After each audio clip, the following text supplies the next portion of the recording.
We turn now to the U.S. military presence in Africa and what happened during the ambush of U.S. Special Forces by militants in the West African nation of Niger, which is now the subject of a military and FBI investigation. During a press conference Monday, Marine General Joseph Dunford, chairman of the Joint Chiefs of Staff, laid out a timeline of the Niger attack on October 4th, in which 5 Nigerian soldiers were killed along with 4 U.S. Green Berets after their 12-member Army Special Forces unit accompanied 30 Nigerian forces on a reconnaissance mission to an area near the village of Tongo Tongo, about an hour north of the capital. They reportedly ended up spending the night there, and when they left the next morning to return to their base, they encountered about 50 enemy fighters. Dunford defended the broader American mission in Niger, saying U.S. forces have been in the country intermittently for more than 2 decades. At least 800 U.S. service members are currently stationed in the country to support a French-led mission to defeat the Islamic State, Al-Qaeda, and Boko Haram in West Africa. Meanwhile, Somalia continues to recover a massive bombing in Mogadishu that killed at least 358 people and wounded over 400 others. A roadside bomb exploded on Sunday, killing 11 people. The explosions come after the Trump administration stepped up a U.S. campaign against al-Shabaab in Somalia. In March, Trump declared Somalia a so-called zone of active hostilities, giving wide latitude to military leaders to launch airstrikes and ground assaults. In May, that led to the first U.S. combat death in Somalia since 1993, when Navy SEAL officer Kyle Milliken was killed in an assault on an al-Shabaab radio station. In August, a raid by U.S. soldiers and Somali troops on a village outside Mogadishu left 10 civilians dead, including 3 children. For more, we're joined by 2 guests. In Detroit, Mark Fancher is with us, an attorney, frequent contributor to the Black Agenda Report. His latest article, U.S. Troop Deaths in Niger, AFRICOM's Chickens Come Home to Roost. Joining us via Democracy Now! Video stream from Luanda, Angola, is Horace Campbell, currently spending a year in West Africa as the Kwame Nkrumah Chair of the Institute of African Studies at the University of Ghana. He is a peace and justice scholar and professor of African American Studies and Political Science at Syracuse University. Professor Campbell, what has happened in Niger, and put it in a larger context of U.S.-Africa policy right now. What is happening with the United States presence in Africa is similar to the United States presence in the United States itself. That is, the lives of African people do not matter. The United States of America is involved in a duplicitous war and terror in Africa, when on the streets of the United States of America, black people are being terrorized. At the same time, the United States is in a dubious alliance with France that wants to instigate ideas about terror in order to save capitalism in France. So this relationship between the United States and France in what is called fighting war and terror in the Sahel comes 6 years after the United States, France, and Britain went into Libya to destroy that country because that country wanted to create the basis for the unification of Africa and an African currency. Last year, President Obama said that going into Libya was the biggest mistake of his presidency. Later in October of 2016, the British Parliament had a report that said that going into Libya was based on lies. The only government that did not respond was the French government that mobilized those who are called Al-Qaeda to fight against Gaddafi. The same French government that mobilized the so-called Al-Qaeda forces in the Mali, in Niger, is mobilizing within the United Nations to get African Union, to get 5 countries in Africa, Mauritania, Mali, Chad, Burkina Faso, and Niger, to support France, to get the United Nations to send millions of dollars in this so-called fight against terrorism. The challenge for us in the peace and justice movement is to oppose both the United States and France in this so-called war on terror. What the people of West Africa need is money for reconstruction, health, housing, employment, and changing the natural environment so that the millions of youth can get jobs. It makes no sense for the United States of America to be spending $100 million to build a base in Agadez, in Niger, where France has already a military base, and France is using the United Nations in this so-called multidimensional peacekeeping force, in this so-called war on terror. What we need is for a massive campaign to get the truth about why these people are in Niger, Mali, and Chad, because there is no war on terror going on when they finance the so-called terrorists to overthrow the government of Libya.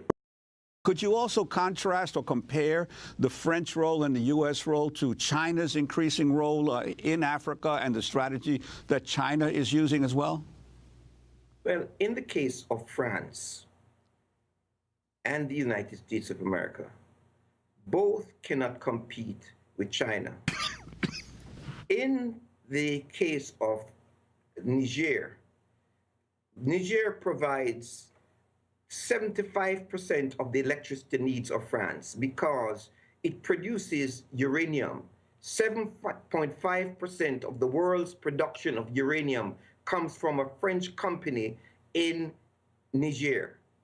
In 2010, in 2008-2010, China promised to invest billions of dollars in oil production in Niger. The president of Niger at the time, Mamadou Tanja, had accused France of financing those who were called terrorists. He was overthrown in a coup d'etat. Both the United States and France and other members of the European Union are opposed to the Chinese presence in Africa because we're in a country like Djibouti. The United States has 4,000 troops. China has spent $5 billion building a state-of-the-art port and has spent $10 billion building a railway from Djibouti to the capital city of Ethiopia in Addis Ababa. There's no possibility of the United States of America and Western Europe competing with China in Africa. Africans do not want this competition over their territory. What Africans want is a demilitarization of the continent and for the duplicitous role of France, the European Union, and the United States to end in this so-called war on terror. The African people want money for reconstruction so that in a country such as Somalia, every cent that is being used for fighting the war on terror could be spent in building schools, and then the police operation could be used against Al-Shabaab. We can only deal with terror when we demilitarize it and treat the extremists in Africa in isolating them from the communities of young people who are fed up with the alienation because there's unemployment and low standards of living for the African people. And we'll be joined by Mark Fancher and find out specifically in Niger about the U.S. building a drone base there and how many drone bases are being built across Africa. Right now, the U.S. ambassador to the United Nations, Nikki Haley, is taking a trip to South Sudan, Ethiopia, and the Democratic Republic of Congo. The U.S. Africa Command is something that was created in or about 2007. At the time, it was clear from its design that it was intended as a way for the United States to use military methods to carry out its imperialist agenda in Africa without having to run the risk of suffering U.S. casualties. The idea was that U.S. military forces would be placed in strategic locations in Africa for the purpose of training, advising, and directing the armies of African countries, essentially to carry out missions for the United States. So it was they could have their cake and eat it too sort of a situation where they could engage certain hostile forces in combat and not have to worry about U.S. troops dying. It has not worked out that way. We have just seen within the past month the fact that there are U.S. troops that are at risk as a result of this.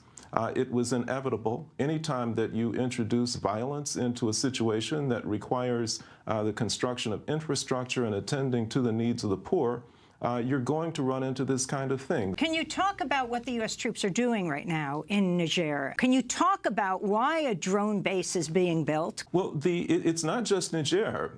What many people also don't know is that this level of military presence can be found in many countries throughout Africa, most of them, as a matter of fact. Since 2007, the United States has been expanding its reach and has been planting small groups of people in various different locations, not always with what would be regarded as military bases, but as embassy-based operations centers where they carry out military training and different operations using African armies. So it's no different in Niger. And the use of drones is just an extension of the basic idea of carrying out reconnaissance missions and sometimes actual attacks without putting U.S. troops at risk. So this is very much par for the course. And I really think it's important to really understand what has happened in Africa over the last 10 years. In 2007, when AFRICOM was created, the presence of terrorists, to the extent that we see them now, there was nothing comparable. The presence, if any, was minimal. What was going on in Africa at the time was that you had organizations like the Movement to Emancipate the Niger Delta, or MEND, which had engaged in very militant kinds of attacks on U.S. oil installations, breaking up pipelines, kidnapping U.S. oil company and Western oil company personnel, and issuing a threat in 2006 that they could not guarantee the safety of either the facilities of oil companies in and about Nigeria and in that region, or the people who were sent there to work on them. It was at that moment that the United States decided that it was going to set up this special command, which was unprecedented for Africa exclusively. You also see what was happening during that period was what they branded as piracy off the coastal waters of Somalia. These were fishermen whose waters had been contaminated by people who had come in and had plundered and raided their fishing facilities and had made them unable to engage in a livelihood. And in retaliation, they began to attack those boats and ships that were coming through those waterways, which was a major international shipping lane. So these twin concerns about access to the coastal region in Somalia, the oil that was being produced in the Niger Delta and the Gulf of Guinea, those were the primary drivers for the creation of AFRICOM. And the more that the U.S. military established a presence in that region and throughout Africa, the more terrorism tended to grow. To what degree did the total destabilization of Libya and Libya is now, in that sense, a failed state, have an impact on the growth of extremism and terrorist groups in other parts of Africa? Oh, it had a huge impact. And if you look at the infamous emails of Hillary Clinton, which are available at the State Department's website, you see an email exchange where State Department personnel are talking very frankly about their conversations with Sarkozy about his interest in overthrowing Gaddafi because he wanted two things. One, he wanted to eliminate the threat of a Pan-African currency, gold-backed currency that Gaddafi wanted to establish because he was afraid that it would devalue the franc. And he also wanted access to Gaddafi and Libya's oil fields. That was the bottom line for why they went after Gaddafi in the way that they did.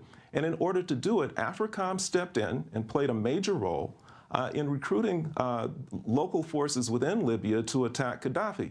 They chose to establish relationships with some of the worst elements in Libya.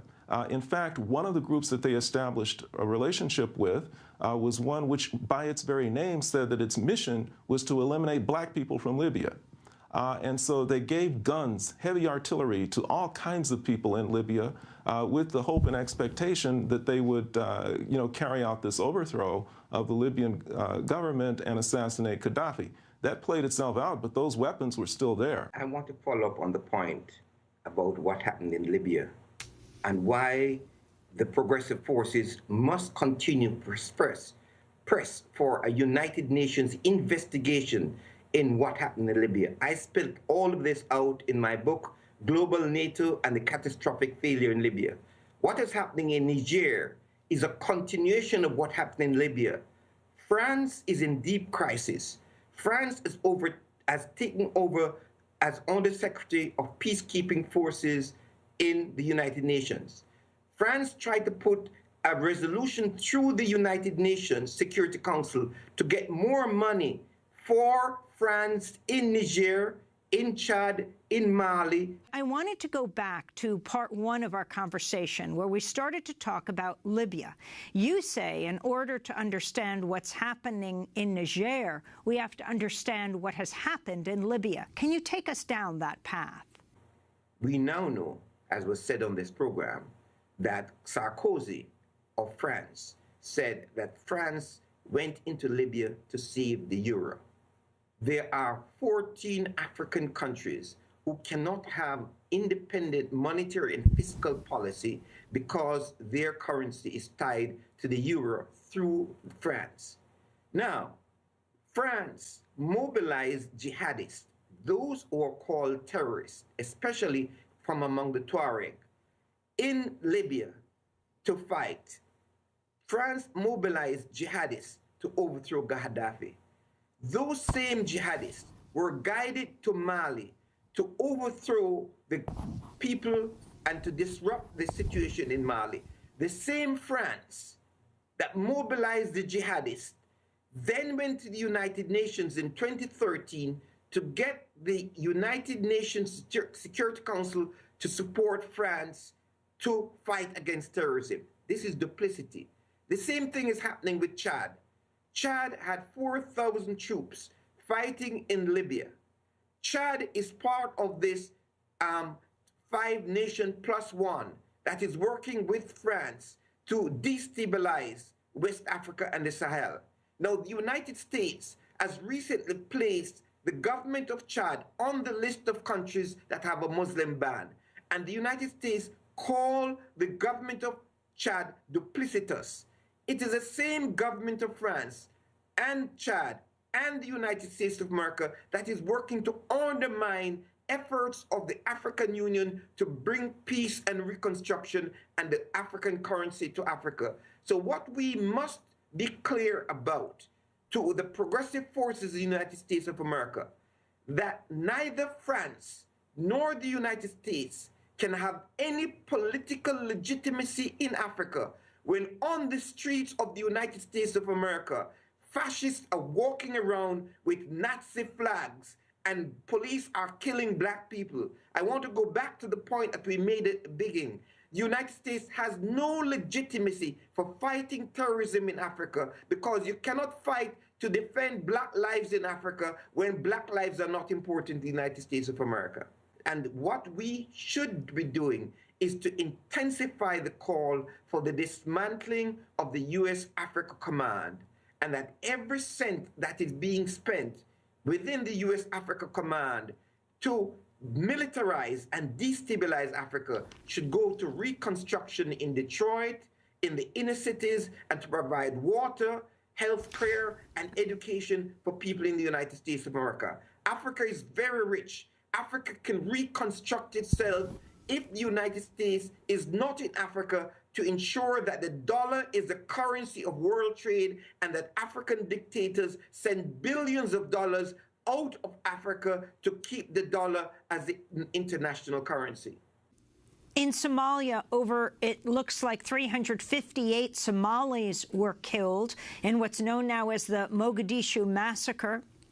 It may be, there's speculation that the Somali involved with this terrible bombing, his own village was drone struck this summer. Let us be clear. The United States is very weak. in Africa. I was in Djibouti in May, where the United States has 4,000 troops, the largest number of troops in Africa. They're basically prisoners there. In 1993, we had the incident of the United States being militarily defeated in Somalia, and this famous case called Black Hawk Down. It was decided then that the United States would not re-enter Somalia because the presence of United States troops instigate memories of the United States presence in Somalia and would be a recruiting tool for those who are extremists in Somalia. Well, the situation is like this in Somalia, that the people of Kenya want the Kenyan troops to withdraw from Somalia. Uganda plans to withdraw from Somalia. Next door in Ethiopia, there's a revolutionary situation in Ethiopia, and Ethiopia cannot deploy troops into Somalia as it did in the past. Then the United States have to deploy troops in Somalia in order to quell the possibilities of revolution in Ethiopia and to support the conservative forces in Kenya. If you note that the head of the Africa Command said to the Kenyan peoples that electing Raila Odinga would be wrong because Raila Odinga is calling for U.S. troops to depart from Somalia. So the United States, by going back into Somalia, has a number of reasons. One, to intensify the destabilization of Somalia. Number two, to prop up those conservative governments in Uganda, Ethiopia, and Kenya who have troops in Somalia. And number three, more importantly, to act as an ally of Saudi Arabia, Israel, in the planned war against the people of Iran. It is for those reasons that why we have to see the United States militarization of the region as part of its failed militarization of the Near East and Iraq and Afghanistan. And Africans will not tolerate this militarization. So the United States presence in Africa is creating the basis for supporting military dictators as we have in Ethiopia. And the visit of Nikki Haley, the significance of where else she is going, like the Democratic Republic of Congo? Yes. Nikki Haley is someone who doesn't have a clue about what's going on in Africa. And in the Democratic Republic of the Congo, we have, again, a situation where for 40 years, the United States has supported the oppressive forces after assisting in the killing of Patrice Lumumba. Again, in that society, the African Union, the peacekeeping forces, and the democratic forces want peace. There is a collaboration between the United Nations peacekeeping forces and the government of the Congo to ensure that the situation remains destabilized so that the Congo can be looted. The same about South Sudan. The amount of generals are so much that millions of dollars are being spent on both sides. And the African Union had an investigation into how to bring peace into South Sudan. Nikki Haley, the United Nations, the United States of America are stirring up fires in Africa to ensure that there's no peace in Africa.